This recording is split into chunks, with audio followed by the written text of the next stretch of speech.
strict schedule because we have another set at 3 o'clock. This is not a debate. It is a question being asked and then an answer being given. Each candidate will have 1.5 minutes at the beginning to introduce themselves. Then each of the panelists will have a short period of time to ask a non-complicated question. Each of the questions will be directed towards a candidate, and then you will have 1 minute to answer the question. If it's a yes or no type question, then the panelists can ask both of you. So with that, Michele, let's go ahead and start with you. 1.5 minutes to introduce yourself. Good afternoon, everyone. My name is Michele Shafe. I'm your Clark County Assessor. And I wanted to start out by first thanking all the veterans in this room for your service to our country. I also want to thank you for inviting me forward for possible endorsement consideration. I have been your Clark County Assessor for 4 years. Prior to that, I was the Assistant Assessor for 13 years, and I have been working in Clark County Public Service for 27 years. I grew up here in Las Vegas. I know, rare to find people that grew up here in Las Vegas, but I'm one of those few. I graduated from Chaparral High School and then went on to UNLV, where I received my Bachelor's in Business Administration degree and MBA. And I'm interested in hearing your questions and look forward to a great conversation. Thank you. Thank you, Brad. Hi, my name is Brad Lee Barnhill. You gotta eat the mic, Brad. I gotta eat the mic. Hi, my name is Brad Lee Barnhill. I wanted to thank y'all for inviting me down today. I come from a veteran family. My father joined the Marine Corps at the age of 16. When you're 240 pounds and 6'4", nobody really questions your bona fides.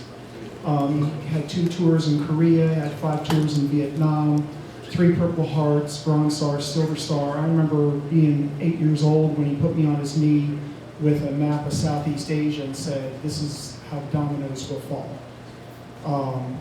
After he left the service, he saw the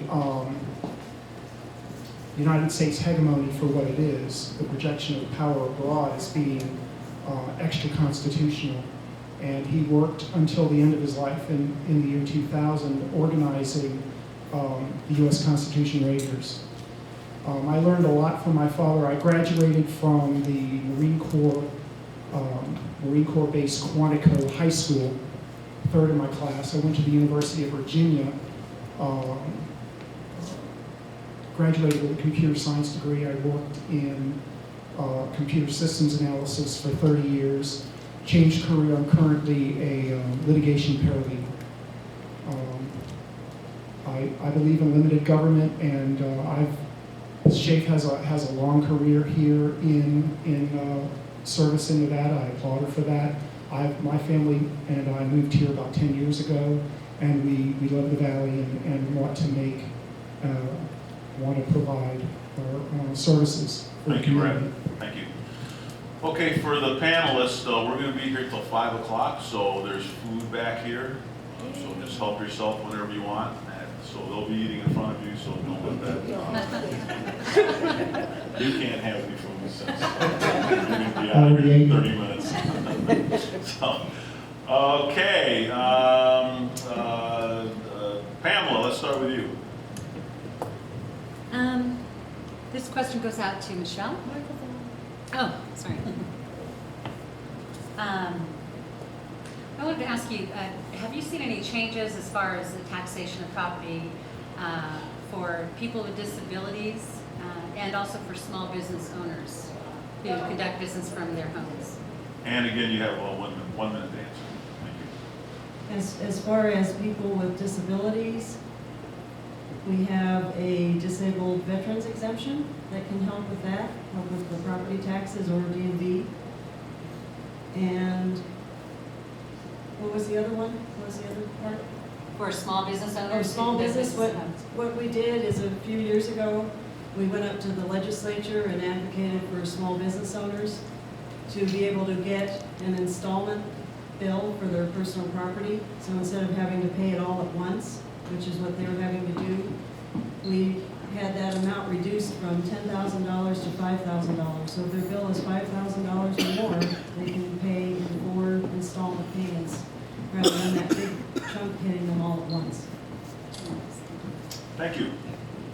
Jay? No question at this time. Thank you. Robert?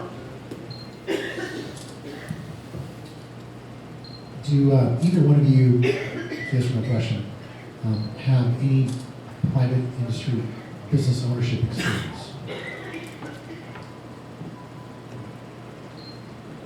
Personally, I do not, but my husband runs his own business. Brad? I've been an independent contractor selling my wares for the last 45 years. It's not really a small business per se, but being a business owner of one is a challenge in some ways. Thank you. Jameson?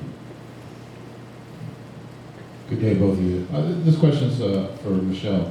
Since you were talking about the exemption for disabled veterans, to be specific, sometimes when you have disabled distinction, you don't yet have that completely from the VA. Is there a difference between a disabled veteran and a veteran for those exemptions?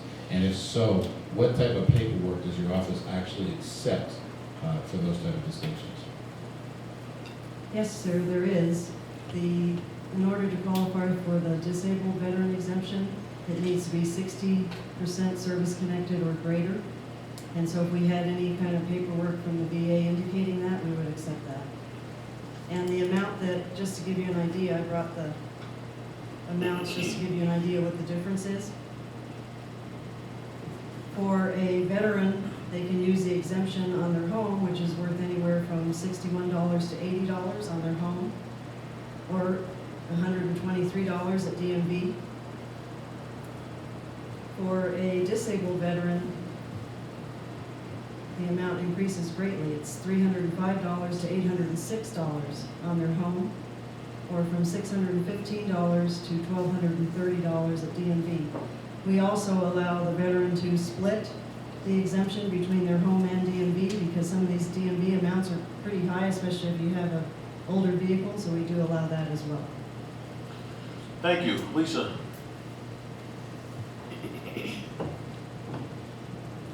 This question is for Mr. Barnhill. Most people, when they decide to run for office, they do so because they feel that the position needs to be improved, or there's something that isn't being done that they see should be done in the position. Could you tell us what in the assessor's office you think needs to be improved and how you would improve that? I was working for an attorney here in town who specialized in real estate law, and he was engaged in a number of transactions where properties were bought at foreclosure well below market value. And he was incensed about the amount of tax that he had to pay, given the fact that the foreclosure was properly noticed and all parties had been notified of the foreclosure proceeding. And if I buy a house for that's worth $325,000, but I buy it at a foreclosure sale for $25,000, why do I have to pay the tax on $325,000? So that's probably what spurred me to take a look at this and look at the procedures that are currently in place. And I mean, we have a really tough real estate market here in the Valley, and we have to make sure that the people who are coming to invest in properties in the Valley are assessed the taxes properly, and that we don't show any favoritism towards any particular group because of who they are. Thank you, Brad. You're welcome. Melody? Thank you for attending this interview process. Most of our viewers, or people who will be looking up these different races, do not know what the county assessor does. So I would like Ms. Shafe to explain to them what the county assessor does.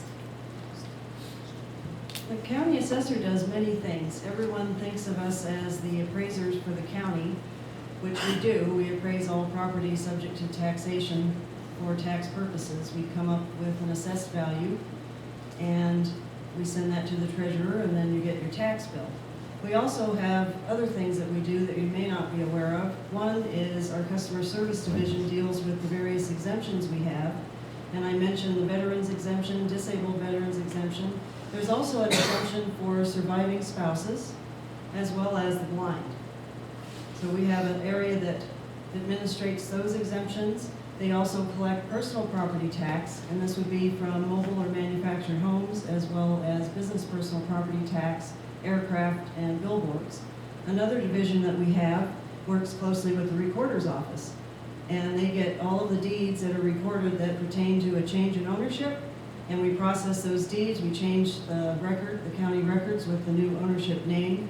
We also create new parcel maps based on maps filed with the recorder's office when a new subdivision is put in. We cut the parcels, we label them with new parcel numbers. And then our last division is administration, where we do payroll and purchasing and all that type of stuff that a regular small business would do. Thank you. Zachary? Miss Shafe, what, if elected, what would you do towards positively affecting economic growth in the city, or economic development, sorry, yes. What we do in the assessor's office is be as transparent as possible with the process. So when new businesses are thinking about locating here, they can go onto the website and read about how we assess. In Nevada, we assess differently than any other state. We're not a market state. We use replacement costs of the improvements and market value on the land. And that was done by the state legislature in 1981 for the exact purpose of keeping property taxes low. And it has worked. The other thing that is working that I'm an advocate for is the property tax cap, which protects homeowners from outrageous increases in their taxes. And I think something like that needs to stay in place, even though there's a lot of talk, and you've probably seen it in the papers, that there's some local governments that would like to remove that because they want all of your money now. And I think that government should live within its means, and with the tax cap, that's what it has done. Thank you. William? Thank you. In government, whether national or local, there's a lot of redundancy. Whether it's in an office, filing or responsibilities such as even treasury issues that I believe your office even oversees some. In Clark County, between the assessor's office, recorder's office, clerk, the treasury, and so on, do you feel that there's any redundancy that can be streamlined to ease the process for the average citizen and anything that they need to do, from going from one office to another, or who has their hands in what pot? And who would you like to answer that question? I'm sorry, Michele. Yes, we have done that, especially since in 2010 and 2011, we had major layoffs in the county. All the departments were affected. And my staffing went from 180 people down to 130, which is the level of staffing we had back in the 70s. So we're pretty lean and mean. We're using a lot more technology to get the job done.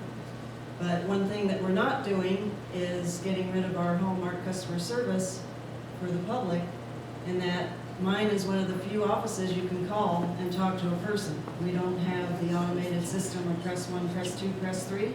You call in and we have one of our customer service associates help you.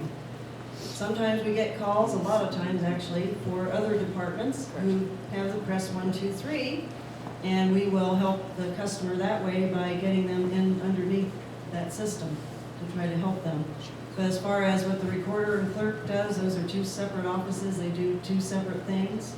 I understand that in order to streamline a little bit, that the recorder will soon be giving over the marriage license process to the clerk, because when someone applies for a license, where do they apply? The clerk. And then when they go to get a copy of it, where do they have to go? The recorder. That makes no sense. They are working on streamlining that as we speak. Thank you. Travis? This question is for Ms. Shafe. Says attorney there, so I use the assessor's website on a fairly consistent basis, and I noticed that it's been pretty stable over the last 5 years, hasn't changed much.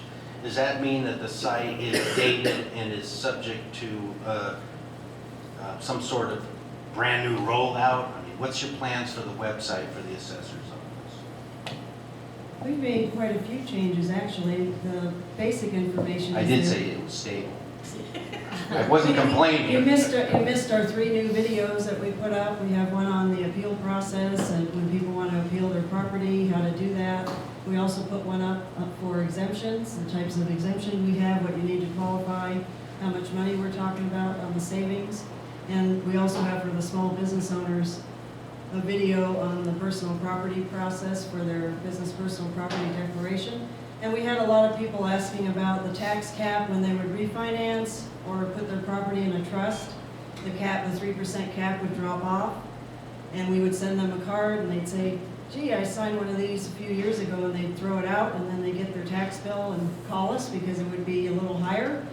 And we put that right up on the front page about if you have questions about refi and trusts and what it would do to your tax cap, look at this. So we try to put as much as we can. We work closely also with the realtors, and they wanted information on casitas, so we have that. If you have a casita at your house, that'll be shown as well on the real property record.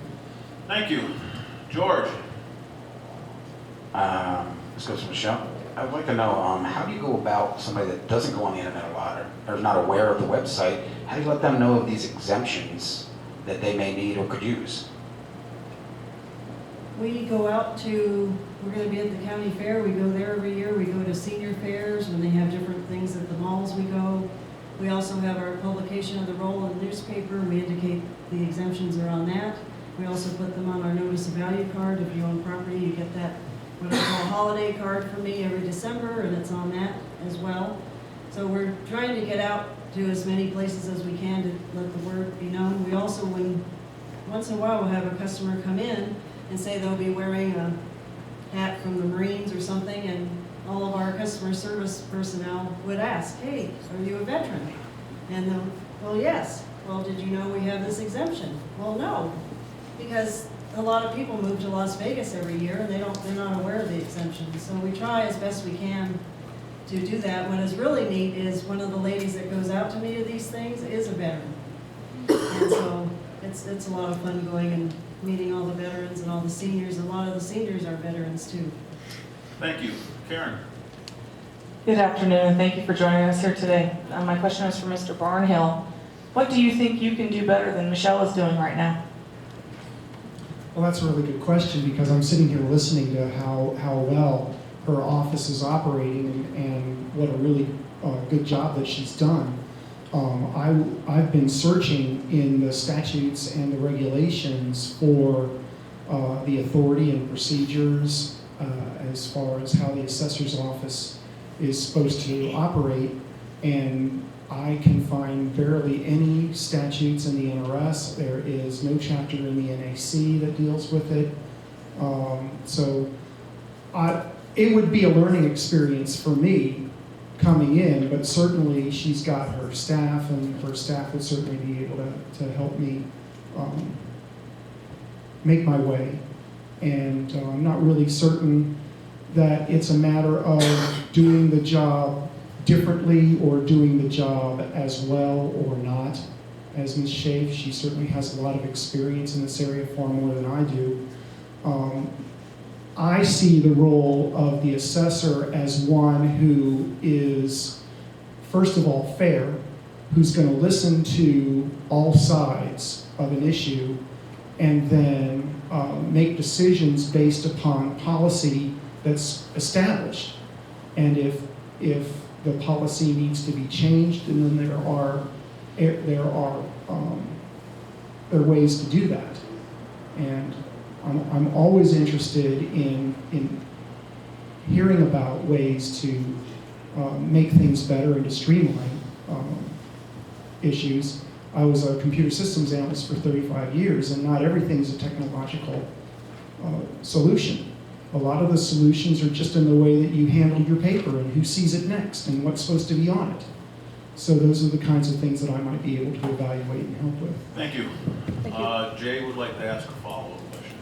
This is to both of you, and this regards to property tax. You have primary ownership property tax, which is capped, I think, around 3%, somewhere around there, and then you have rental property tax, which is capped around 5 and change, I believe, around there. Would you be for abolishing rental property tax, and yes or no, and why? Okay, Michelle, let's go with you, give you 1 minute each. You're correct, there's a 3%, it's a tax cap, it's on the tax bill, not on the assessed value. And that is for owner-occupied residential property. And then there is a secondary cap for, it's basically everything else. And that cap was set at 8%, but what everyone didn't realize is it could change. And for this upcoming July, it's gonna be 3 and 3. And I think that needs to be looked at. That was not everyone's expectation, especially those in government for sure. And right now, if someone has a low income rental, if they're renting at or below the HUD median rental levels, they can receive the 3%. But my biggest, the thing that I advocate for the most is homeowners who are living in their home need to have some kind of a tax cap. They need to keep that. On the other types of properties, that's being discussed.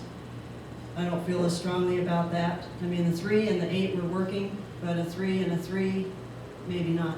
So we'll see what the legislature does. Great, Brad? Okay, I would agree with the premise that owner-occupied properties should be taxed at a rate that the owners would expect from year to year and not come up with some new surprise. I would advocate for the same in a rental for that kind of property tax, although I do believe that it is,